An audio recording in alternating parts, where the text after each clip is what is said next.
So second year anniversary just recently. So I'll talk a little bit about the last year and going forward and all that kind of stuff coming right up.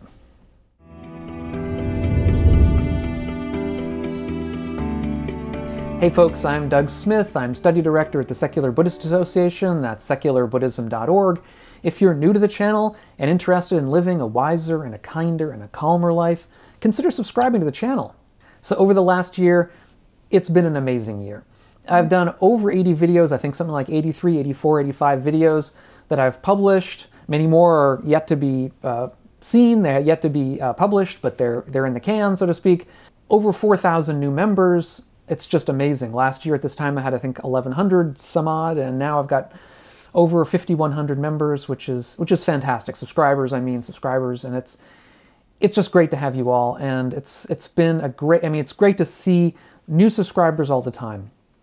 And I've done a number of really interesting, I think, hopefully useful videos to you guys. I have a list of some of them here. I'm going to have to read them because I can't remember them all. On the Brahma Viharas, the 4 Brahma Viharas, that is these states of skillful emotional life, like kindness and compassion. A history of Buddhist compassion meditation, which I think a lot of people are not really aware of. A video on the middle way in Buddhism, what that means. The question of whether the Buddha was a Christian saint. Interesting. He seems to have been, sort of. A history of King Asoka, or King Ashoka, depending on how you pronounce the name. In Pali it's Asoka, in Sanskrit it's Ashoka. Anyway, wonderful Buddhist king, fascinating character. Histories of the 3 major schools of Buddhism, that's probably been my most popular, because I think a lot of people don't know about the early history of these schools. And they're fascinating histories, so I think if you haven't seen them, check them out. Video about women in Buddhism, really one of my most important, I think, to try to highlight the early history and how the Nun Sangha got started and the problems that it's had, but also some wonderful nuns, female monastics who added a lot to the Dharma over the years. Videos on controversies over clothing and food in the early Sangha, which Devadatta, the figure of Devadatta, this sort of satanic figure in early Buddhism. Anxiety and fear, and also the 5 reflections, the 4 sights, the 2 refuges, whether there were only 2 refuges. The 5 reflections, I should say, being the 5 reflections was supposed to reflect upon every day, the 4 sights being the things that the Buddha saw before he left home, supposedly. A video on secular Buddhist practice. A video also on world philosophy, on the ways that philosophy should be more open to the rest of the world and not just be teaching philosophy from Europe and the United States and the Americas and so on. That was written after a recent book by Brian Van Norden, which is wonderful. If you haven't seen that and are interested in philosophy, that's a good one to take a look at.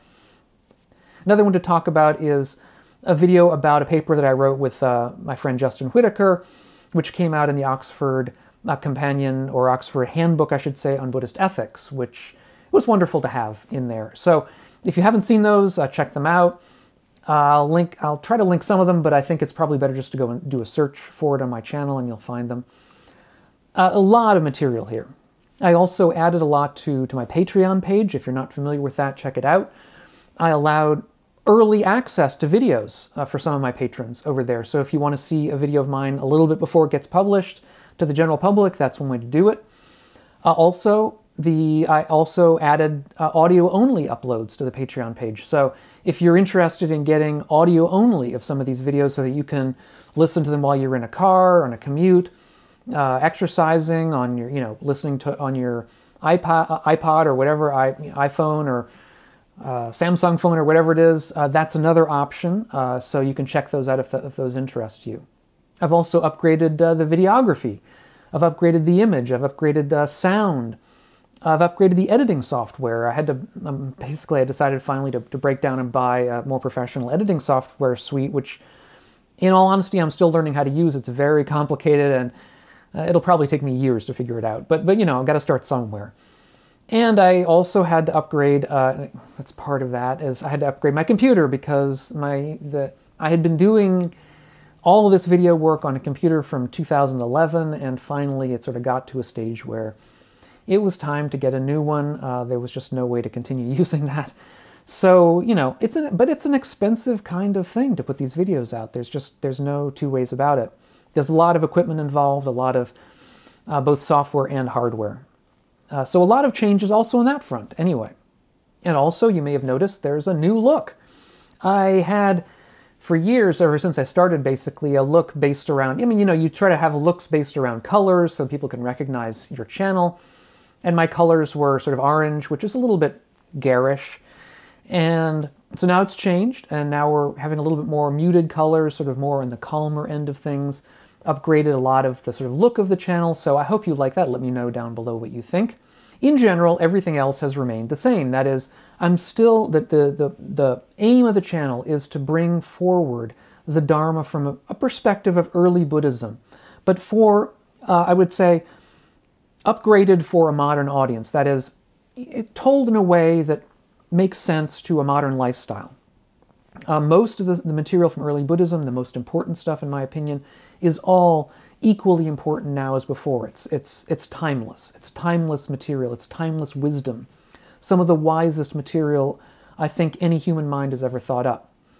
But in that comes other material that I think we can leave aside. At least we can be agnostic about, or at least not spend time considering too deeply, so that we can upgrade this for a modern lifestyle.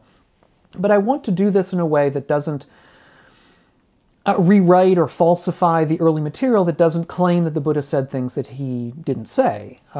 So I think I've tried to, in all these videos, walk a narrow line here between being a secular practitioner myself and a secular believer myself, but also witnessing and being aware of the differences between the Dharma that the Buddha taught 2,500 years ago and the Dharma that we are getting across nowadays. So being aware of both of those. And being aware of both of them in a way that I hope the channel is of interest, these videos are of interest to you, whether or not you are a secular believer and practitioner. I hope that these videos, I believe that they are, given the feedback that I've gotten, that they're useful to people whether they're a traditional believer and practitioner or whether they're a secular believer and practitioner. So that they should be useful to a wide audience. Because my belief is that secularism should be a wide tent. It should be allowing of everybody. And the point of secular belief and practice is not to push some kind of opinions across on other people. We have our opinions, and that's fine, and we can say them. But we should be willing to practice alongside other people that may not agree with us in all the specifics. I know that my own practice when I go to a local sangha is indeed exactly that, to practice side by side with people who are traditional, indeed to learn directly from monastics, Bhikkhu Bodhi being a perfect example. I absolutely would say he's one of my teachers, and I've had many positive and indeed wonderful discussions with him one-on-one, and consider him one of my teachers. So I don't, my approach in this channel has always been, but I think, you know, has become more solidly so in the last years, in the last year, let's say, is to say that, you know, we all practice together.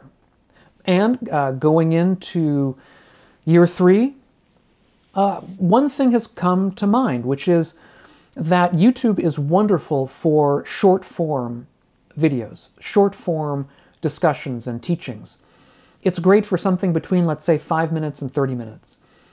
But if you do something that's more than that, that involves a series of, let's say, 2 or 3 or 4 videos, it doesn't work. I'm not the first to notice this. This is absolutely common knowledge in YouTube that if you say this is video 1 and the next video says video 2 in a series, video 2 just doesn't get watched. People don't like to watch a number 2 or a number 3. They want to watch a number 1, and frankly, after that, the viewership just drops like a stone. Which means that this channel for me will be in general on one-off topics. At least in the main. You know, there may be some short little series, but in general, one-off topics. Because that's the best way I can really use this platform. But there's an enormous role for, I think, longer teachings, for courses. And to that end, I'm planning to do some courses in the new year at some point. It'll take a while. It'll take a lot of planning and work. And as a result, they will not, unfortunately, be free like the things on YouTube, but they will provide, I hope, enormous value. The sort of value you would get in, let's say, a university-level course on the same subject. There'll be, I hope, of different courses of different lengths, but this is all talking well into the future because it's going to take time. And so this is one of the plans I have for year 3. Now, I have some more ideas already for potential course topics. If there's something that you would like me to have a course about, put it down below in the comments and questions. I would really like to hear.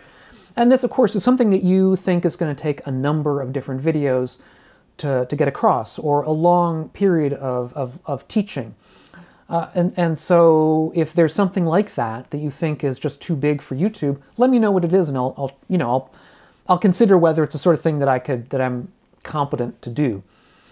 And in general, I would say that my audience, you guys, are all so wonderful. It's so wonderful to have a dedicated and interested audience, because I know that so much of the world, and in particular of YouTube, is entertainment. And there's nothing wrong with entertainment. We all need that form of relaxation from time to time, just to sort of tune out and lie back and be entertained. A lot of our material on television, Netflix, which I don't actually have, but and YouTube is that kind.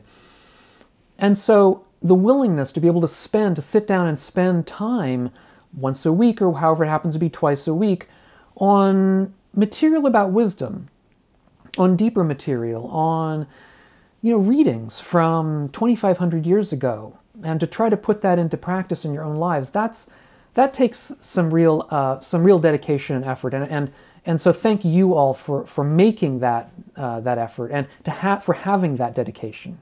And I think we all know that there's a lot of negativity out there in the world, in the broader world, in politics, in society, on the internet, gosh knows, on the internet, just an enormous amount of negativity.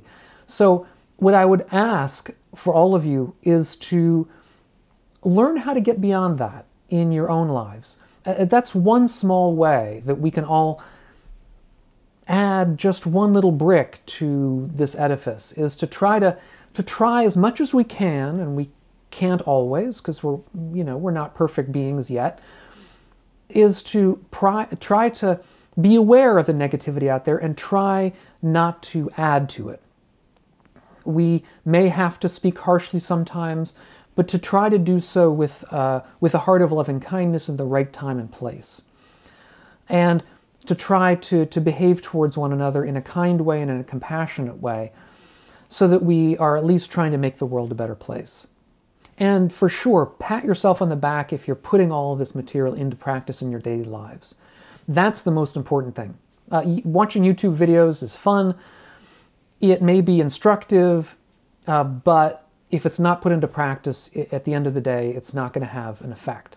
So pat yourself on the back if you're putting this into practice.